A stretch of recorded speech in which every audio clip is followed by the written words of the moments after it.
Bonjour, bienvenue dans l'édition nuit. Merci de nous suivre tout au long de la nuit ici à Paris. On commence tout de suite avec les titres de ce journal. C'est le grand jour pour Kamala Harris. La candidate va s'exprimer pour clôturer la convention démocrate à Chicago et va accepter l'investiture de son parti pour la présidentielle. Ce sera à suivre en direct sur France 24 peu avant 5h heure de Paris. Dans son discours, celle qui est vice-présidente depuis 2020 devrait dévoiler davantage de son programme.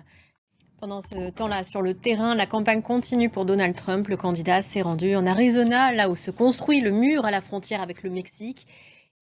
La Russie, autre homme sur le terrain, mais cette fois-ci d'un pays en guerre, c'est Volodymyr Zelensky en visite en région de Soumy. C'est la région d'Ukraine frontalière de Koursk en Russie où ses troupes mènent depuis le 6 août une offensive inédite. Vladimir Poutine a accusé Kiev d'avoir tenté de bombarder la centrale nucléaire de Kourtchatov, l'une des plus importantes de Russie. Pierre Leduc. Sur l'autre front, la Russie revendique ce jeudi la prise d'un nouveau village vers Pokrovsk. On revient plus précisément sur cette ville tant convoitée par les Russes, Pokrovsk. C'est une première pour un chef de gouvernement indien. Narendra Modi est en route pour Kiev avec la ferme intention de discuter d'un règlement pacifique du conflit actuellement en cours.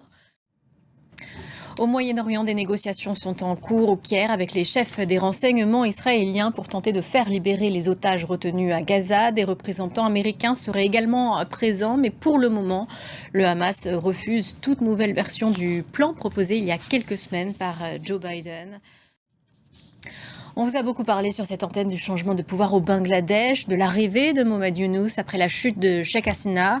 Est-ce que cela va signifier un tournant pour les droits humains dans le pays? Depuis 2009, ce sont près de 600 personnes qui ont été enlevées, des opposants politiques, mais aussi des avocats ou des journalistes. Le gouvernement intérimaire de Mohamed Yunus est engagé à mener une enquête approfondie. 3 personnes ont déjà été libérées. Voyez ce reportage de Léa Dalfouli.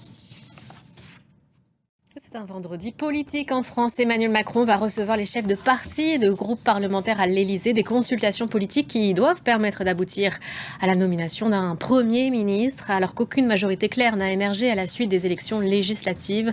Le NFP, l'Alliance de gauche et d'extrême gauche, considère toujours avoir gagné. Puis un procès pour viol requis par le parquet de Paris contre Gérard Depardieu pour des faits dénoncés par la comédienne Charlotte Arnoult.